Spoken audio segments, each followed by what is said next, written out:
Hello everyone. Before we start today's video, if you could all do me a solid and lightly tap the like button, perhaps share the video about and leave a comment. If you are not subscribed, subscribe as well. It would greatly help this channel. Thank you very much.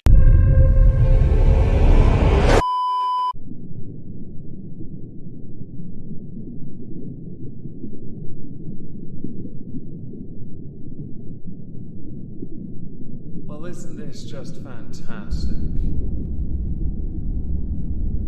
Captain's log, subdates 220728.3. If we're to attempt to store dainty up Bork's chutney channel, we are going to have to further research TARDIS tech. As it turns out, a chocolate starfish can only store so much shrinked weight. Hello everyone, welcome to the exhibition of stupid people. Today we're going to start with a tweet I saw via Undoomed. It accompanied two images that he also put out. The tweet simply read, "George Takei, please stop talking." And the reason George Takei has spoken up is because the word groomer has been used quite a fair bit across all social media platforms as a response for certain comments people really shouldn't be making on social media that has led to them being called a groomer. I had assumed it was because the OK Boomer thing had run dry. Groomer had taken its place because Uma. It was only a matter of time before other words with Uma in would find their way to the surface and be used as a suitable response. Slam dunk ponage smacketh downeth layeth to whatever it is someone has said that you fundamentally disagree with. Don't forget here people, on social media, it doesn't matter what you say, someone will hate you for it. Because people are really that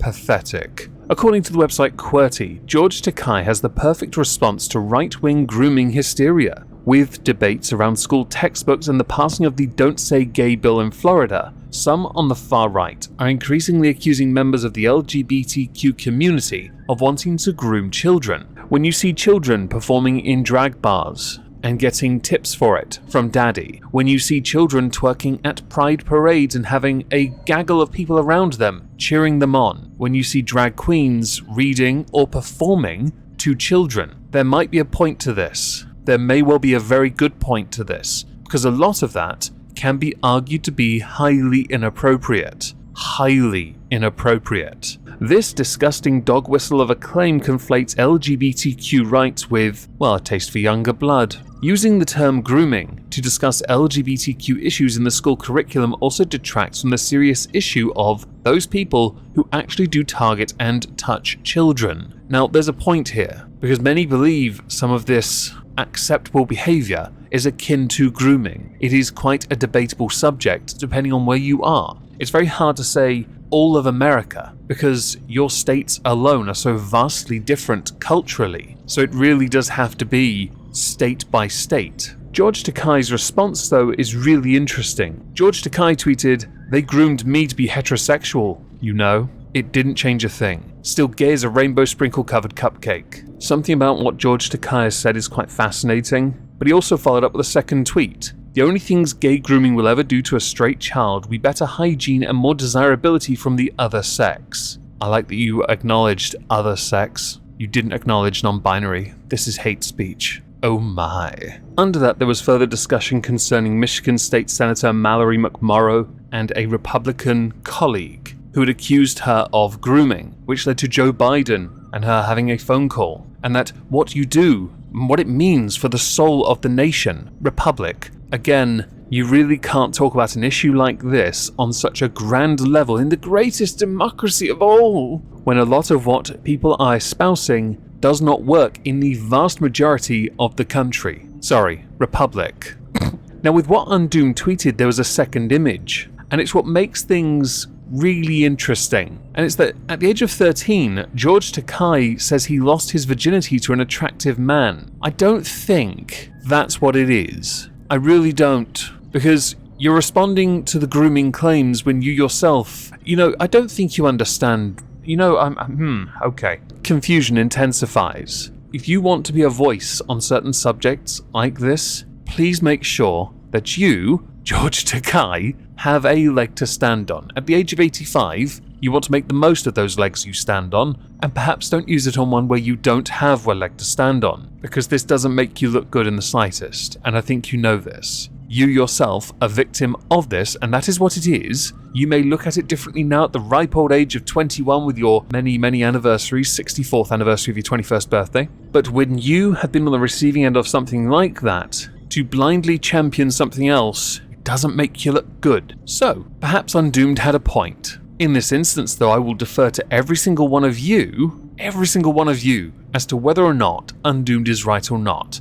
Congratulations, by the way, on owning a square foot of land in Scotland, my lord. I also have a square foot of land, which makes me Lord Moist de la Froig. So next, I want to take you back to 2015. Charlie Zelenoff, bit of a troll on YouTube, thinks himself the UBF, I believe, world champion, where he has these 30-second boxing fights. Always seems to walk away declaring himself the winner when he has been in every single instance beaten the fuck up. It got so bad that he decided to take his trolling to a new level on Deontay Wilder, one of the heaviest single-punch hitters in boxing history. It's very hard to argue it, considering he has one-punched somebody after doing nothing for 7 rounds. And that's not a joke either, by the way. He will only seek a knockout. His fights against Tyson Fury really did undo his ability as a boxer, because he's not one. In 2015, he beat Zelenoff up, and he beat him up to the point the guy, when he tried to claim he was the winner, had to flee after Deontay battered him about,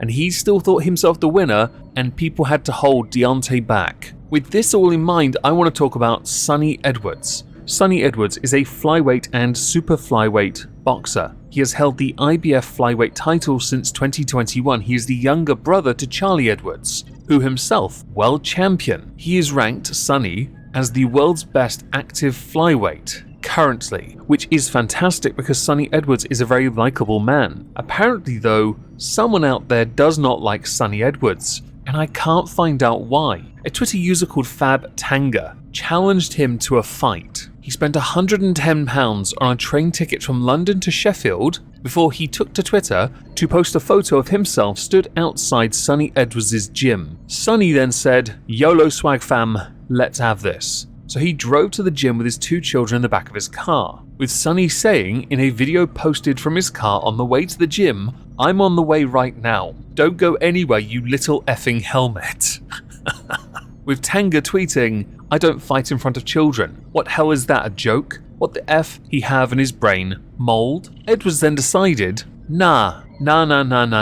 We're doing this in a gym, and I'm going to stream this fight on social media. So he did. So, in the footage, I can't show it because violence, Tanga struggled from the opening exchanges. Surely a bigger man could take the flyweight champion. In the early stages, Sonny Edwards landed several headshots, but was advised by others, trainers, to focus on the body. After the first round, Tanga was struggling, and in the second round, despite appearing to have no experience, continued on. However, this all ended when Sonny Edwards sent this troll across the ring and into the ropes, with him then throwing in the towel because of exhaustion. Now, amongst boxers, there is this unwritten rule. If you get in the ring with someone else and you fight, you've earned their respect. That's it. There is no, "Oh, I still don't, nah, I can't respect ya." No, there is always respect there. And in this case, this story, while stupid, because quite frankly, a troll tries to do a boxer in and the boxer batters them, because I assume he thought, flyweight? That's a nothing weight. Even Tanga on Twitter later had to say, "I just want to say with all my heart, thank you Sonny Edwards. You demonstrated to me that in the UK there is at least one super champion. Blah blah blah. He is fast. He is really effing fast." Now I know some people think that a troll is nothing more than a sad, pathetic person that just wants attention. My view on this is, he did it and thought that Sonny Edwards wouldn't turn up.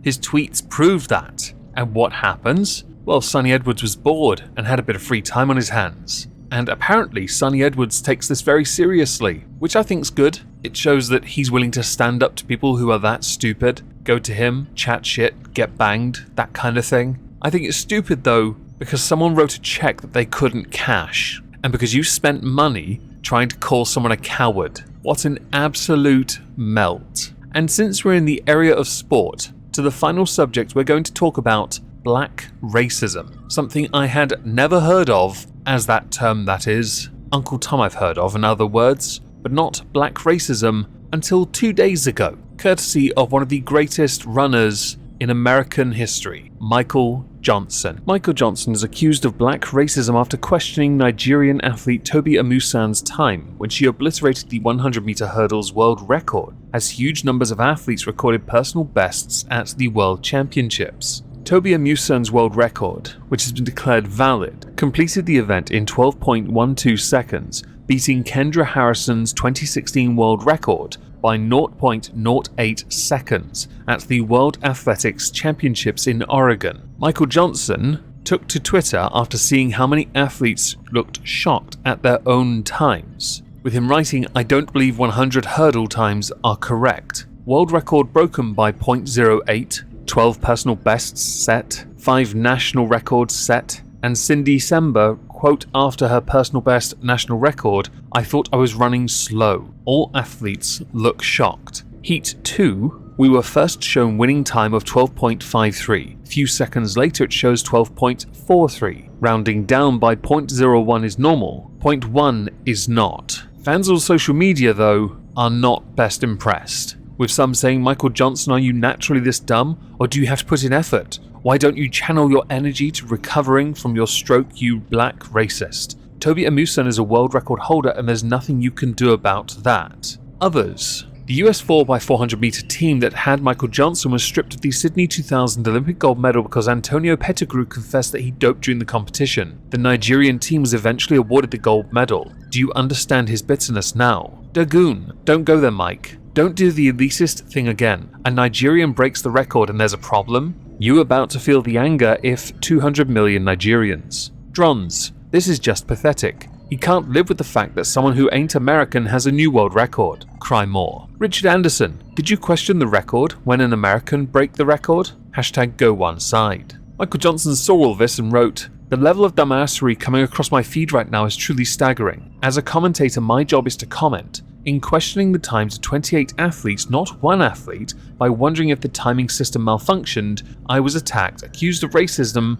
and of questioning the talent of an athlete I respect and predicted to win. Unacceptable, I move on. Michael Johnson's job is to poke holes at everything as a commentator. If he feels something is wrong, he's going to point at it. There may well be a point to bias, of course, but his job is not just to go, oh my god, they broke the record. What an amazing... Hang on a second, how come that thing moved? He's going to notice this. If he doesn't notice it and people ignore it, no one's going to talk about any discrepancies, and discrepancies should be addressed. As far as personal bests go, don't really care about that. National records? Sure. World records? Of course, we want to make sure they're right. Michael Johnson loves the sport that he now comments on. He loves it. And if he's going to see something wrong, he is well within his right to comment on it. The fact that because this is on Twitter, people have spurged out to no end and accused him of being black racist is staggering and tells me how low some will sink when you fundamentally just can't agree with someone. And I love that.